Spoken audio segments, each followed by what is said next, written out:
मेरे अभी यहाँ बोलने से पहले बहुत सारे तमाम वक्तागण ने बहुत अच्छे बेहतरीन तरीके से बताया कि किस तरीके से हम ड्रग एब्यूज जैसी प्रथा को हम खत्म कर सकते हैं। बहुत ही बेहतरीन एग्जाम्पल्स के साथ कुपवाड़ा का प्रेजेंट सिनेरियो उन्होंने आपके सामने रखा है कि क्या हालात चल रहे हैं और किस तरीके से हमें इस पे काम करना है, किस तरीके से हमें आप लोगों का सहयोग चाहिए। तो मेरे विचार से ये है कि ड्रग एडिक्शन जो है, ड्रग एब्यूज है, जैसे डॉक्टर सर ने भी बताया था कि ड्रग एब्यूज में ये नहीं है कि हम कुछ स्पेसिफिक ड्रग्स लेते हैं। जब हम किसी ड्रग को विदाउट एनी मेडिकल प्रिस्क्रिप्शन के यूज कर रहे हैं या फिर हम उसका इलीगल यूज कर रहे हैं, बहुत ज्यादा एक्सेसिव यूज कर रहे हैं in your daily life also, तो वो एक ड्रग एडिक्शन कहलाती है। तो वो not only individual level, societal level पे लोगों की फिजिकल, मेंटल, साइकोलॉजिकल कंडीशंस को बहुत बुरे तरीके से खराब कर रहे हैं। तो मैं कह सकती हूँ कि ये कैंसर की तरह है जो बिल्कुल ही बढ़ता ही जा रहा है और इसमें हम सबको अब केवल एक ही वर्ग के लोगों का ये दायित्व नहीं है, हमें सबको इसके लिए साथ मिला के चलना पड़ेगा। तो मैं थोड़ा इस पे टेक्निकल तरीके से बोलना चाहूंगी, थोड़ा सा मैं आपको इस पे कहीं ना कहीं कि हम ड्रग्स क्यों लेते हैं इसके कारणों पे ज्यादा मैं फोकस दूंगी कि क्यों आज ये इतना ज्यादा, इतने खतरनाक तरीके से क्यों उभर रहा है। देखिए, सबसे पहले तो क्या है कि अगर किसी की फैमिली हिस्ट्री में कई बार एडिक्शन चली आ रही होती है तो ये एक टेंडेंसी रहती है कि आगे वाली जनरेशन भी उसी को फॉलो करती है, तो वो इसका एक सबसे इम्पोर्टेंट रीजन है। फिर उसके बाद कई बार ट्रॉमेटिक एक्सपीरियंसेस हो जाते हैं घर पे, किसी के वालिद में या किसी भी कहीं कुछ भी ऐसा हो जाता है, तो वो जो एक उसका इफेक्ट रहता है, स्पेशली अगर आप एडोलेसेंट एज पे है तो वो बहुत ज्यादा हो जाता है। जैसा कि शिवेक सर ने भी बीच में एक पॉइंट मेंशन किया था कि जब घर पे कोई चेक रखने वाला ही नहीं है तो आप नहीं रिस्पॉन्सिबल हो सकते, आपको नहीं पता कि आपका बच्चा बाहर जाके क्या कर रहा है। पीयर प्रेशर भी कई बार आपका ऐसा कुछ ग्रुप है जिसमें एक आध कोई ऐसा है जो इसमें इन्वॉल्व है, तो उसके जो दोस्त हैं वो भी उसको देख देख के लगता है, उनको लगता है पता नहीं क्या एक फैसिनेटिंग सी चीज है जो हमें लेनी चाहिए, पता नहीं कैसा है, मतलब कहीं ना कहीं अवेयरनेस नहीं है, रीजन नहीं पता है कि इसका क्या है, कि इसका कॉन्सिक्वेंसेस क्या होंगे हमारे लिए, किस तरीके से हमें फ्यूचर में जाके इफेक्ट करेगा। तो सबसे मेरा ज्यादा फोकस रहेगा यंगस्टर्स पे।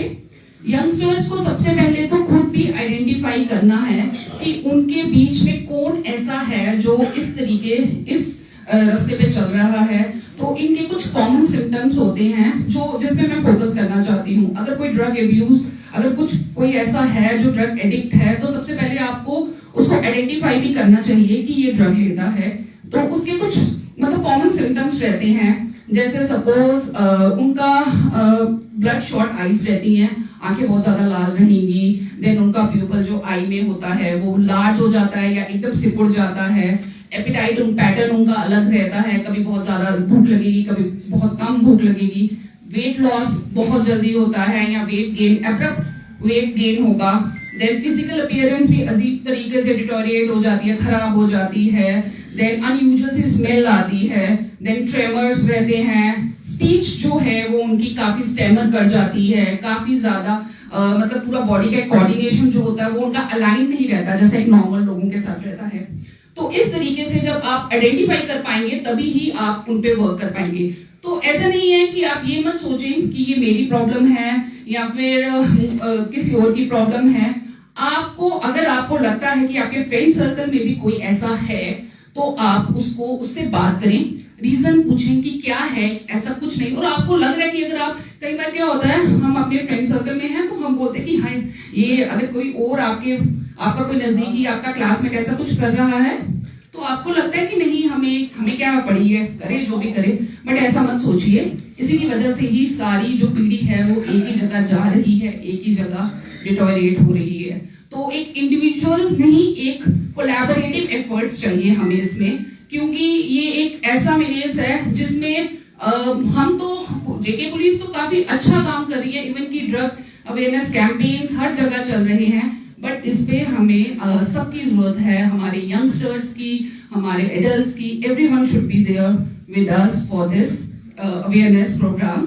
So at last, I would say thank you to the sir who invited us to speak on this. Thank you. Jai Hind.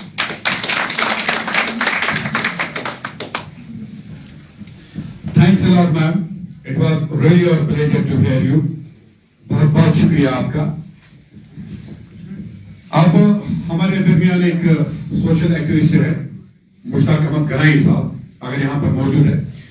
ये जो है फिजिकली चैलेंजेड जो हमारे भाई बहन है उनको भी रिप्रेजेंट करते हैं डिस्ट्रिक्ट लेवल पे। इनको हम जरूर सुनना चाहेंगे। और भी मुश्ताक अहमद गनाई साहब।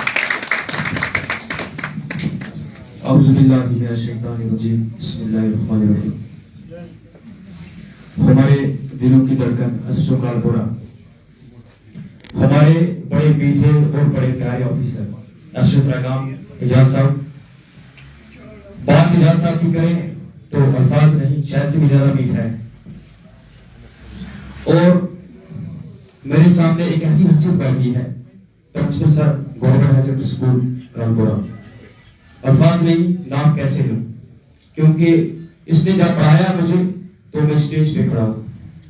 एक चीफ सेक्रेटरी, ये गवर्नर, एक एडवाइजर तब बनता है जब उस्ताद की रहनुमाई उसको ठीक तरीके से हो, तब जाके वो चेयर पे बैठ सकता है। जब मुझे बोलना तब आता है जब किसी उस्ताद की मुझे सही तरीके से रहनुमाई हुई है। आज जो प्रोग्राम है ये दर्स के रिलेटेड है।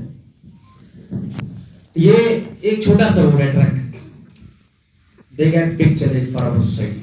ये हमारी समाज के लिए बहुत बड़ी और खतरनाक चीज है। एक ड्रग पैडलर जो है, ड्रग सप्लाई करने वाला सबसे बड़ा जुर्मदार होता है, क्योंकि वो सप्लाई करता है, वो दूसरे आदमी को देता है। पीने वाला कम जुर्मदार है, और जो बेचने वाला है ना, सबसे बड़ा जुर्मदार वो होता है।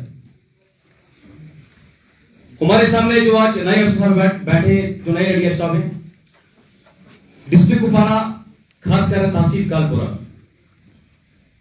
ये फ्रेंडली ऑफिसर के साथ इस तरह चलते हैं जिस तरह भाई भाई का रिश्ता होता है। ये